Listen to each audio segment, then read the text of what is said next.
I'll never forget my first day on the job as a rabbi. Shachris was called for 6:15 in the morning, and I walked in 1 minute late. The digital atomic clock on the wall read 6:16. When I walked into shul, I was in for the shock of my life. I noticed that most of the elderly members of the congregation were already sitting wrapped up in their talis and tefillin, waiting to start davening. And I remember thinking to myself, what's going on? My name is Yoeli. I grew up Hasidish, and where I come from, 1 minute late is still a half hour early. I quickly put on my talis and tefillin and davened. After davening, I remember a 90-year-old man walked over from the back of the shul, came over to me and introduced himself as Amram Deutsch. He welcomed me to the shul, congratulated me on my new position.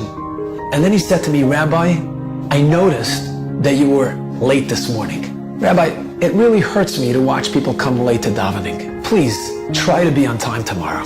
I was so ashamed and so embarrassed. I resolved right then and there to come a half hour early the next day. I was determined not to be outdone by a 90-year-old congregant. Little did I know that Reb Amram was the one who opened the shul every morning at 5 o'clock. So by the time I walked in at 5:45, he was already sitting and learning Mishnayos, saying Tehillim, sipping on his cup of coffee. I had no chance. It wasn't until a year later that I finally understood what davening meant to Reb Amram. It was one Shabbos afternoon, and I remember we were discussing his experiences during the Holocaust. I was lucky enough to leave Auschwitz, winding up in a working camp called Buna, B-U-N-A. I don't ever forget the letters, Arbeit macht frei. He was forced to share a wooden plank at night with 3 other inmates. To survive the freezing and frigid cold winter nights, they took turns sleeping in the middle so they can warm each other with whatever body heat they had left. On the right-hand side, and a friend of mine, he says, Amram, I'm going to share a secret with you, but not the other two. Nobody else will know it. I'm going to go under the barrack. There's a pair of twins waiting for me.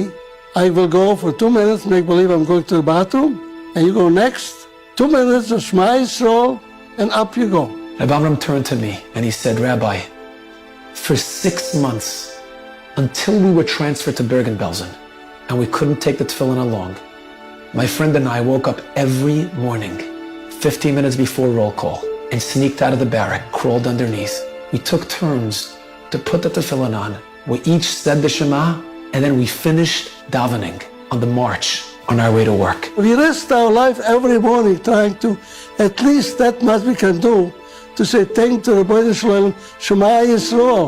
That was the greatest gift that I had for the first 6 months. Today, Reb Amram is 94 years old, and he's still opening the shul at 5 o'clock every morning. And yes, he still reprimands me from time to time for coming a minute or 2 late. But as I watch him wrap his tefillin around the numbers on his arm, I can't help but wonder and even worry, who will teach our children about what sacrifice means? Who will teach them how to stay proud of who they are, where they come from, and what to stand for? Can any child of today understand what it meant to be a Jew in the old times? But if you really were brought up that you believe there's a Bnei Shalom, even though you saw the tragic, that you lost everybody, but at least you're alive, you have to continue. Once a year, Hashem tells us, get together as a family, parents, grandparents, or whoever might be connected to the past. Become curious, ask them questions, because before we pull into the busy road of life, we have to look back, check our rearview mirror, and make sure that we get into the right lane.